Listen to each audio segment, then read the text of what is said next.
Dynon engineers work hard to make the installation of the Dynon Skyview system as easy as possible. One of these installation features is the use of prefab Dynon network cables.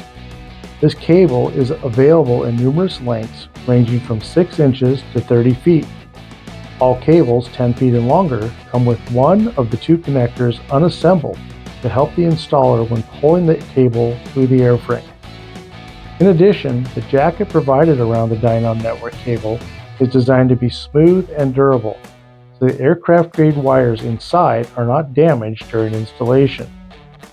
We all know installing the cable may require some tight turns or creative routing, so here's a quick tip unique to the Dynon network cable that installers might find useful.